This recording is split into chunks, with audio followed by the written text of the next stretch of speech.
दो प्यार करने वाले लोग जो एक साथ रहना चाहते हैं लेकिन कुदरत उन्हें अलग कर देती है। ऐसा क्यों? चलिए जानते हैं। कहानी की शुरुआत होती है एक बेहद ही खूबसूरत लड़की को दिखाते हुए। इसका नाम वानी है। वानी कोर्ट में अपने बॉयफ्रेंड का इंतजार कर रही है क्योंकि आज वो दोनों शादी करने वाले हैं।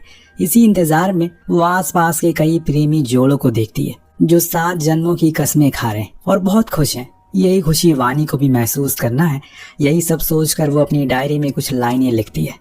अब ये सब वो सोच ही रही होती है कि तभी उसके बॉयफ्रेंड का कॉल आता है और यहाँ उसे अपनी जिंदगी का सबसे बड़ा झटका लगता है। उसका बॉयफ्रेंड उसे छोड़कर जा रहा है क्योंकि उसे कोई और लड़की मिल गई है जो काफी अमीर है और उसी की वजह से उसे प्रमोशन भी मिल चुका है। आज सुबह से वानी जितना ज्यादा खुश थी, ये खबर सुनने के बाद वो उतनी ज्यादा टूट जाती है। बाहर खड़े उसके परिवार सब लोग तैयार बैठे हैं।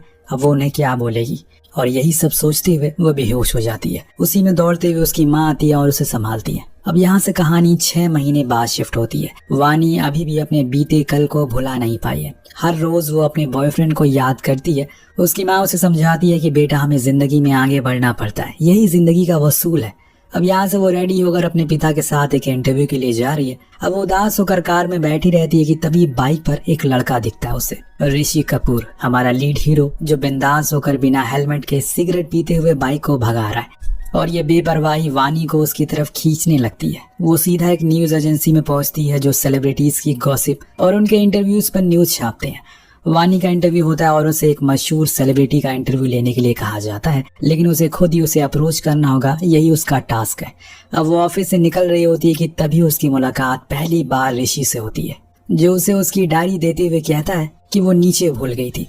वो उसका शुक्रिया कहती है। वेल, इसके बाद हम यहाँ ऋषि का असली कैरेक्टर को देख पाते हैं। वो सीधा न्यूज एडिटर को पीटने लगता बिना किसी से डरे हुए, क्योंकि वो असली चीज को दिखाने के बजाय ये दिखा रहा था कि गैस करो पीछे से ये कौन है। अब हम आजकल ये सब चीजें इंस्टाग्राम पे देख ही रहे हैं और इसी वजह से उसे वो खूब पिटता है। वेल, उसने ये सही तो किया है। वानी उसे देखकर हैरान थी कि आखिर ये बंदा क्या चीज है। इसे ना कोई डर है ना कोई फिक्र है। जाते हुए ऋषि वानी से एक बात कहता है कि तुम बहुत अच्छा लिखती हो।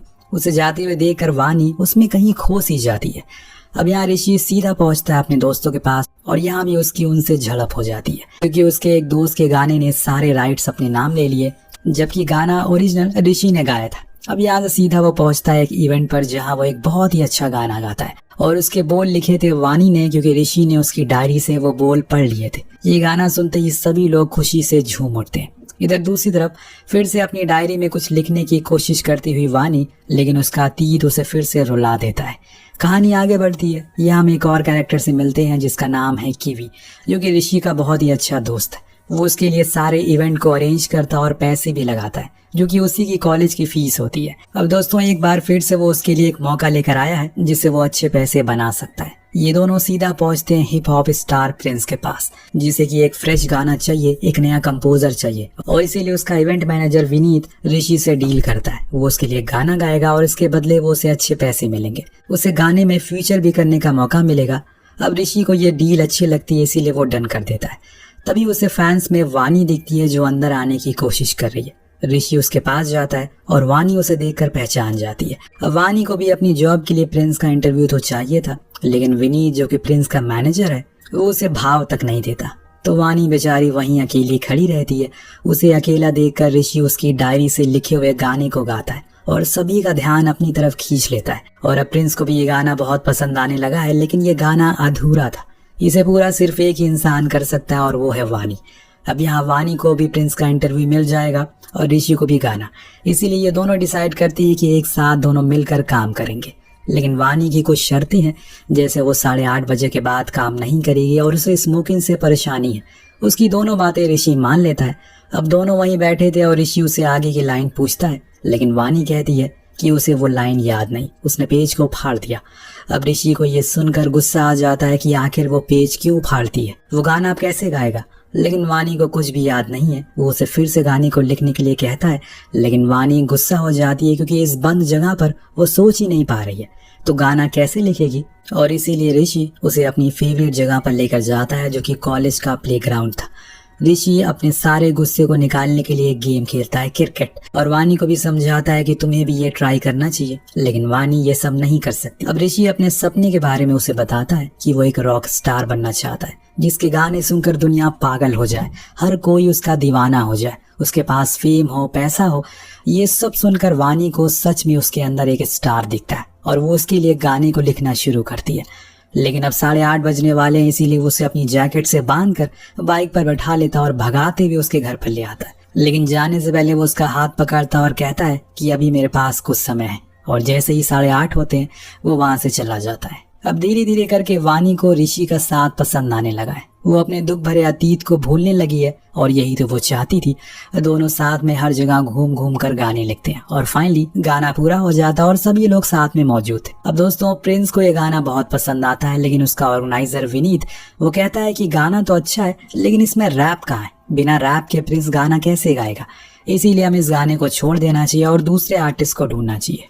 अब ये सुनकर ऋषि को बहुत बुरा लगता है, इतनी मेहनत से उसने गाना लिखा था, लेकिन इन्हें रैप ही चाहिए। और वानी भी यही चीज कहती है कि इतने प्यार से हम दोनों ने ये गाना लिखा था, लेकिन अब इस गाने को चेंज करना पड़ेगा। लेकिन ऋषि गाने को चेंज करने लेकिन इस बात से मान जाता है और वो रैप को ऐड कर देगा गाने में, क्योंकि उसे पैसे चाहिए थे जो कि उसके पास फिलहाल तो नहीं है, और बिना रैप की ये गाना बिकने वाला नहीं है। लेकिन ये सुनकर वानी खुश नहीं थी और एक बार फिर से उसकी और वानी के बीच में बहस हो जाती है और वानी वहां से जाने लगती है कि तभी वहां पर एंट्री होती है कुछ पुलिस वालों की और हमें ऋषि के बारे में कुछ और बातें पता चलती है। एक पुलिस वाला ऋषि के पिता को पकड़ कर लाया था, क्योंकि ऋषि की मां के मरने के बाद उसके पिता पूरी तरह से सदमे में जा चुके हैं। वो पूरे दिन शराब पीते हैं और यहाँ वहाँ रोड पर घूमते रहते हैं। लेकिन इस बार पुलिस वहाँ ऋषि को आखिरी वार्निंग देती है कि अगर दोबारा ऐसा हुआ तो बाप बेटी दोनों को वो अंदर डाल देगा। ऋषि अपने पिता से बहुत परेशान हो चुका है।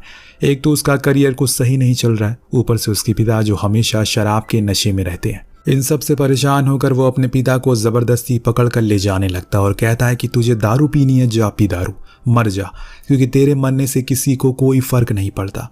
ऋषि के शब्दों को सुनकर हम उसे समझ चुके हैं कि वो कितना परेशान है, अंदर से वो कितना टूट चुका है। अब पीछे खड़ी वानी ये सब देख रही थी। उसने पहली बार ऋषि को इतने गुस्से में देखा था। उसकी आंखों से आंसू आ जाते हैं। अब कहानी आगे बढ़ती है और हम ऋषि को फेवरेट जगह पर देखते हैं जहां वो गुस्सा होने के बाद आता है। इसीलिए वानी भी सीधा वहां पहुंच जाती है। वो उससे कहती है कि उसने रैप लिख दिया है, अब उसे पैसे मिल जाएंगे। लेकिन इसके साथ साथ वो उसे अपने पास्ट के बारे में भी शेयर करती है, क्योंकि वो जान चुकी है कि ऋषि भी उसी की तरह परेशान है। वानी बताती है जब वो कॉलेज में थी तब उसकी मुलाकात महेश अय्यर से हुई, फिर दोनों को प्यार हो गया और फिर हम शादी करने वाले थे, लेकिन उसी दिन उसने मुझे छोड़ दिया और वो चला गया। लेकिन तुम्हें पता है इससे भी बुरा क्या हुआ? उसने मेरी सबसे बड़ी ताकत मुझसे छीन ली, जो कि थी राइटिंग, यानी कि मेरा लिखना। लेकिन फिर मेरी जिंदगी में तुम आए, तुमसे मिलकर फिर से मेरा मन कहा कुछ लिखने का, और इसी के साथ मैं अपने दर्द को भूलने लगी, मैं हंसने लगी, और इसमें तुमने मेरी बहुत मदद करी है। और अब मैं चाहती हूँ कि तुम भी अपने दर्द से आज़ाद हो जाओ। मैं भी तुम्हारी मदद करना चाहती हूँ, तुम्हें खुश देखना चाहती हूँ, लेकिन अगर तुम नहीं चाहते तो मैं यहाँ से चली जाऊंगी। अब ये बोलकर वो जाने लगती है कि तभी पीछे से आवाज़ आती है, वानी मेरी मदद करो। अगले सीन में हम ऋषि के पिता को देखते हैं जो अभी भी शराब पीकर एक बार में बैठे थे। उनके पास पैसे खत्म हो चुके हैं, इसीलिए बार का मालिक उनसे उनका पर्स छीन लेता है। लेकिन जैसे ही वो पर्स को लेते हैं वो पागल हो जाते हैं कि तभी वहाँ ऋषि आ जाता और अपने पिता को संभालता है और उस बार मालिक को पैसे देकर वो पर्स वापस लेता है। और यहाँ हम देख पाते हैं कि वो इतना परेशान क्यों हो रहे थे पर्स को लेकर। वेल दोस्तों, उस पर्स में उसके परिवार की तस्वीर थी। ऋषि भी जानता है कि उसके पिता कितने अकेले हो चुके हैं और इस शराब से छुटकारा पाने के लिए वो उन्हें रिहैब सेंटर में लेकर जाता है। लेकिन वहाँ की फीस बहुत ज्यादा है और इतने पैसे उसके पास है नहीं। लेकिन इतने पैसे एक ही आदमी उसे दे सकता है, जो है विनीत। अब दोस्तों, विनीत पैसे देने के लिए तो मान जाता है, लेकिन उसकी भी एक शर्त थी, ऋषि के गाने पर उसका कोई राइट नहीं होगा, ना वो गाने में फीचर होगा, ना ही उसके गाने पर नाम होगा। ऋषि अपने पिता के लिए ये बात भी मान जाता है। अब जो कि गाना पूरी तरह से कंप्लीट हो चुका है, इसीलिए वानी का आखिरी दिन है आज ऋषि के साथ, और वो उसे घर छोड़कर उससे कहता है कि मैं चाहता हूँ कि तुम मुझसे दूर रहो, क्योंकि मेरे साथ खुशियाँ ज़्यादा टिकती नहीं है, इसीलिए अच्छा है कि उससे पहले मैं तुमसे दूर हो जाऊँ। ये सुनकर वानी थोड़ा उदास हो जाती है। उसे ऋषि का साथ पसंद था, लेकिन अब वो क्या कर सकती है, इसीलिए चुपचाप घर आ जाती है। ऋषि के जाने के बाद वो फिर से अकेला अकेला महसूस करने लगी है। वो अपनी डायरी को खोलती है जिसमें उसे वही गाने के पास मिलते हैं जो उसने लिखे थे। वो सीधा ही उसी कॉन्सर्ट में पहुंच जाती है जहां ऋषि के गाए हुए गानों को कोई और गा रहा है। ऋषि भी वहां मौजूद है जो अंदर से गुस्से में था। आखिर हर बार उसके साथ ऐसा क्यों होता है? इतनी मेहनत वो करता है और उस मेहनत का फल कोई और ले जाता है। उसी पल हम भीड़ में वानी को देखते हैं जो उसे ही ढूंढते हुए यहाँ आई थी। ऋषि समझ जाता है कि वानी भी उससे प्यार करती है, उसे चाहती है और दोनों करीब आ जाते हैं और फिर किस कर लेते हैं। अगले सीन में हम ऋषि को उसके पुराने दोस्तों के साथ देखते हैं जिसने उसने कहानी की शुरुआत में लड़ाई कर ली थी, लेकिन एक बार फिर से वो उनके पास जाता है। वानी के कहने पर वो उनसे माफी मांगता है। वेल, अब दोस्तों, दोस्त तो दोस्त ही होते हैं। वो उसे माफ कर देते हैं और सब साथ में मिलकर एक बार फिर से एक गाना बनाते हैं जिसके बोल वानी ने लिखे थे। ये गाना वो यूट्यूब पर डालते हैं और धीरे धीरे लोग इसे बहुत पसंद करते हैं। लेकिन इस खुशी के बीच में एक बुरी चीज़ भी होती है। वानी के माँ बाप इन दोनों को साथ में देख लेते हैं। इससे भी बुरी चीज़ एक और होती है। वो ऋषि को सिगरेट पीते हुए देख लेते हैं। उन्हें लगता है कि ऋषि कोई आवारा लड़का है जो वानी का इस्तेमाल कर रहा है, और इन्हीं सबको सोचकर वानी की माँ उसे समझाती हैं कि वानी, वो लड़का तेरे लिए सही नहीं है। क्या तू भूल गई अपने अतीत के बारे में? अपनी माँ की वही बातें बार बार सुनकर वानी अचानक से बेहोश हो जाती है। जब उसे होश आता है तो वो हॉस्पिटल में थी और वहाँ ऋषि भी मौजूद था।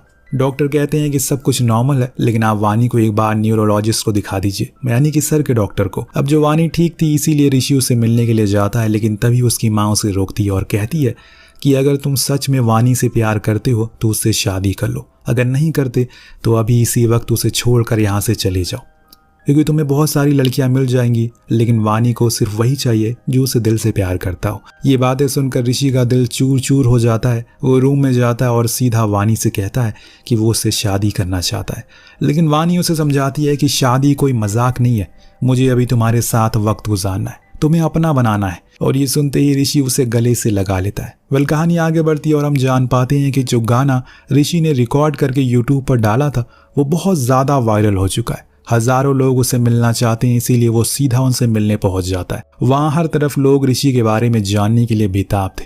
लोग ऋषि की आवाज़ के दीवाने हो चुके।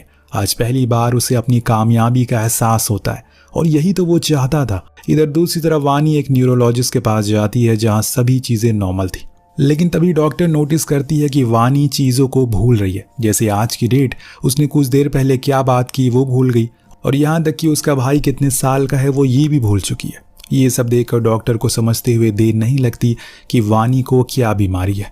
वेल दोस्तों, उसे अल्जाइमर नाम की बीमारी है जिसमें इंसान धीरे धीरे करके सब कुछ भूल जाता है। ये बीमारी अक्सर लोगों को बुढ़ापे में होती है, लेकिन वानी को जवानी में हो गई। डॉक्टर बताती हैं कि धीरे धीरे वो अपने परिवार, अपना नाम, यहाँ तक कि उसे सब कुछ भूल जाएगी। और ये सुनते ही वानी के होश उड़ जाते हैं। अभी तो उसकी जिंदगी पटरी पर आई थी और ये गंभीर बीमारी, उसे समझ नहीं आ रहा है कि वो क्या करे, लेकिन अभी वो इस बीमारी के बारे में किसी को कुछ नहीं बताती।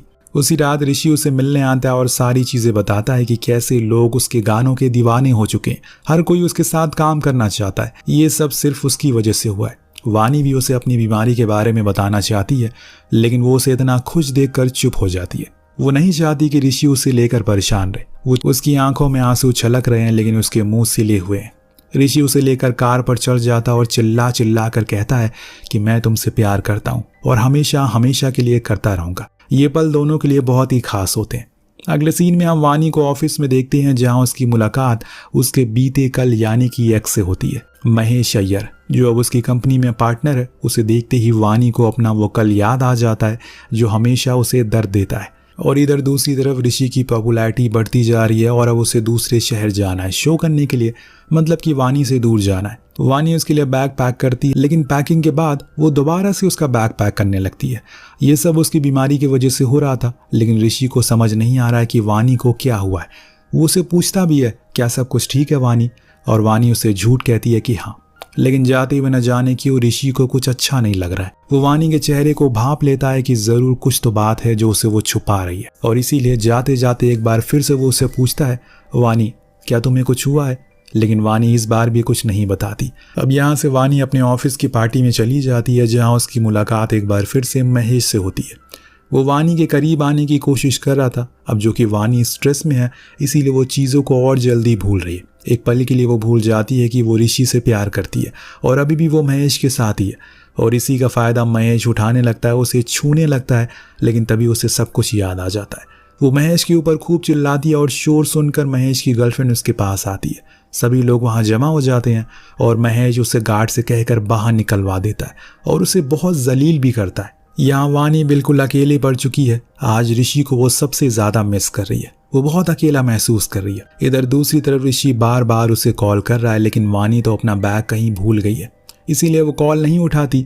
लेकिन वहाँ का गार्ड ज़रूर कॉल उठा लेता है। वो सारे इंसिडेंट के बारे में ऋषि को बता देता है कि वानी को कितना जलील किया गया है। अब ये सुनते ही मानो ऋषि पागल हो जाता है। उसकी फ्लाइट सामने खड़ी है, लेकिन उसके ऊपर वानी का जुनून सवार है। सब कुछ छोड़ छाड़ कर वो वापस आता है। यहाँ उसे वानी की बीमारी के बारे में भी पता चलता है। अब ज़रा सोचिए, वानी इतनी परेशानी हालत में कहाँ जाएगी? जी हाँ, वहीं क्रिकेट गेम खेलने के लिए। ऋषि भी वहाँ पहुँच जाता है। वानी बार बार बॉल को मारने की कोशिश कर रही थी, लेकिन वो उसे हिट नहीं कर पाती। ऋषि उसका हाथ पकड़ता है और उसे संभालता है, लेकिन वानी उसे दूर भागती है क्योंकि उसे पता है कि वो सब कुछ भूल जाएगी। वो ऋषि से कहती है कि हमने जितने भी पल साथ बिताए हैं वो सब मैं भूल जाऊंगी, तुम्हें भूल जाऊंगी, इसीलिए मैं चाहती हूँ कि तुम मुझसे दूर रहो। तो ऋषि उससे एक बात कहती है, अगर तुम सब कुछ भूल गई तो मैं हर पल हर याद को फिर से तुम्हें याद दिलाऊंगा। एक बार नहीं, 1000 बार तुम्हें याद दिलाऊंगा। हम लोग नई यादों को बनाएंगे, जो भी हो जाए, लेकिन हम साथ रहेंगे। ये सुनकर वानी उसे गले से लगा लेती है और रोने लगती है। अब वानी का ट्रीटमेंट शुरू हो चुका है। डॉक्टर उसे शहर से कुछ दिन दूर जाने के लिए कहते हैं ताकि उसे सुकून मिल सके शोर शराबे से। इससे हो सकता है कि उसकी तबीयत में थोड़ा सुधार आए, और इसीलिए ऋषि उसे लेकर गोवा जाता है और वो दोनों बहुत ही अच्छा समय साथ बिताते हैं। और इसी तरह से एक दिन ऋषि का कॉन्सर्ट था। उन हजारों लोगों को देखकर वानी बहुत खुश थी, लेकिन तभी फिर से उसकी याददाश्त चली जाती है और यहाँ आता है महेश, जो एक बार फिर से उसका फ़ायदा उठाना चाहता है। वो उसके करीब आता है, उसके बालों को छूता है, उसे किस करने वाला होता है कि तभी वहाँ ऋषि आ जाता है और उसे ऐसे देखकर ऋषि समझ जाता है कि उसकी यादें जा रही है। वो वानी को अपने साथ चलने को कहता है, लेकिन इनके बीच महेश आ जाता है, जो कहता है कि तू है कौन हमारे बीच आने वाला। शायद उसे पता नहीं कि ऋषि क्या चीज़ है और उसे गुस्सा दिलाने पर वो क्या कर सकता है। और यही सुनकर ऋषि को गुस्सा चढ़ जाता। और फिर क्या था, वो उसे इतना पीटता उसके मुंह से खून निकल आता है। लेकिन दोस्तों, तभी एक बहुत ही इमोशनल मोमेंट आता है। उसके सामने वानी खड़ी थी चाकू लेकर। वो ऋषि से गुस्से में कहती है कि छोड़ महेश को, तू है कौन इसे मारने वाला। अब दोस्तों, यहाँ ऋषि समझ चुका है कि वानी के साथ जो भी पल उसने बिताए हैं वो सब वो भूल चुकी है। उसे लग रहा है कि अभी वो महेश के साथ ही है। वानी की ऐसी हालत को देखकर ऋषि अपने आंसुओं को रोक नहीं पाता। वो पूरी तरह से टूट चुका है। तभी वानी गुस्से में चाकू उसके हाथ में घुसा देती है और अब रोता हुआ ऋषि उसे अपनी बाहों में ले लेता है। चाहे कुछ भी हो जाए, वो वानी को अकेला नहीं छोड़ेगा। इसी के साथ वानी बेहोश हो जाती है। जब उसकी आंख खुलती है तो वो कल के बारे में सब कुछ भूल चुकी थी। वो ऋषि को आई लव यू कहती है, लेकिन आई लव यू ऋषि नहीं बल्कि आई लव यू महेश कहती है। ये सुनते ही वो जान जाता है कि वानी अब सच में सब कुछ भूल चुकी है, लेकिन चाहे कुछ भी हो जाए वो उसे नहीं भूलेगा। जब थोड़ी देर बाद वो वापस आता है तो वानी वहां नहीं थी। वो उसे हर जगह ढूंढ रहा है, पर कहीं भी वो दिखाई नहीं दे रही है। एक तो उसे कुछ याद नहीं रहता और वो अकेले कहाँ होगी। पुलिस भी उसे ढूंढने में लग जाती है, लेकिन किसी को उसकी कोई जानकारी नहीं मिल रही है। वो कहीं गायब सी हो गई है। अब ऋषि वापस उसी जगह पर जाता है जहाँ वो आखिरी बार वानी से मिला था और गुस्से में सारी चीजों को तोड़ने लगता है। तभी उसे वानी की डायरी मिलती है, जिस पर जाने से पहले वानी ने उसके लिए एक गाना लिखा था। ये देखकर ऋषि अपने दोस्तों से कहता है कि ये गाना हर गली हर चौराहे पर बजना चाहिए, तभी हम उसे ढूंढ पाएंगे। उसके दोस्त उसे समझाते हैं कि वानी को अब कुछ याद नहीं है, वो तुझे भूल चुकी है। लेकिन ऋषि अब प्यार में डूब चुका है। उसे कोई फर्क नहीं पड़ता वानी को वो याद है या नहीं, बस उसे चाहिए तो उसकी वानी। यहाँ से कहानी 1 साल बाद शिफ्ट होती है। अब ऋषि एक बहुत ही बड़ा स्टार बन चुका है। हर कोई उसके गानों का दीवाना है, उससे मिलना चाहता है। लेकिन वो उसे इतना प्यार मिलने के बावजूद भी उसके अंदर एक खालीपन है, वो अधूरा है। और इस अधूरेपन को पूरा करने के लिए वो हर पल वानी को ढूंढता रहता है। और आज उसका इंतज़ार ख़त्म होता है। उसे एक रील दिखती है जिसमें एक लड़की उसी के गाने को गा रही है और वानी उसके पीछे बैठी है। यहाँ पर वानी की सिर्फ आंखें ही दिख रही है, लेकिन बस आंखें ही काफ़ी है उसके लिए। उन आंखों में उसकी पूरी दुनिया बसती है। ऋषि फौरन उस जगह पर पहुँचता है जहाँ वो रील बनाई गई थी और उस लड़की से भी मिलता है। और ढूंढते ढूंढते वो जा पहुंचा एक रिहाब सेंटर में, जहाँ उसे एक नर्स मिली। वो ऋषि को देखते ही उसे पहचान जाती है और उसे वानी का एक लेटर देती है। उस लेटर में लिखा था, ऋषि आई होप कि ये लेटर तुम्हें कभी ना मिले, क्योंकि मैं जानती हूँ कि अगर तुम मेरे बारे में तुम्हें पता चल गया तो तुम सब कुछ छोड़कर मेरे पास आ जाओगे और मैं ये नहीं चाहती। ये अजीब बीमारी है, जब मुझे सब याद आता है तो मैं अंदर से टूटती जा रही हूँ। मैं नहीं चाहती कि मेरी ऐसी हालत को देखकर तुम्हें तकलीफ हो, इसीलिए मैं तुम्हें छोड़कर वहां से चली आई। ऋषि, मैं तुमसे जितना दूर जाने की कोशिश करती हूँ, तुम्हारा गाना मुझे तुम्हारे उतने ही करीब खींच लाता है। ये सब पढ़कर ऋषि रोने लगता है और फाइनली उसे वानी मिलती है जो सब कुछ भूल चुकी है, यहाँ तक कि अपना नाम भी। वो ऋषि से पूछती है कि वो कौन है, वो यहाँ क्यों आया है, और ऋषि अपने अंदर सारे जख्मों को दबाए हुए वो उससे कहता है कि वो एक म्यूजिशियन है। काफ़ी टाइम से मैं गाना लिखने की कोशिश कर रहा हूँ, तुम राइटर हो ना, इसीलिए मैं तुमसे मिलने आया हूँ। अब मेरे अंदर कोई इंस्पिरेशन बची ही नहीं है जिसे मैं गाने को लिख सकूँ, मुझे कुछ फील ही नहीं होता। इसके बाद वो उसे लेकर पहाड़ों में जाता है जहाँ कुछ बच्चे क्रिकेट खेल रहे थे और ऋषि भी खेलने लगता है। यही तो वो करता है जब वो सबसे ज़्यादा दुखी होता है। वो वानी को सब कुछ कहता है जो उसने पहली बार उससे कहा था, और ये कहते कहते उसकी आंखों में आंसू गिरे जा रहे हैं। उसे देखकर वानी को धीरे धीरे सब कुछ याद आने लगता है कि वो ही उसका असली प्यार ऋषि है, और याद आते ही वो जोर से चिल्लाती है, Rishi I love you for ever ever. और ये बोलते ही दोनों गले से लग जाते हैं। इसी इमोशनल पल के साथ ये कहानी यहीं ख़त्म हो जाती है।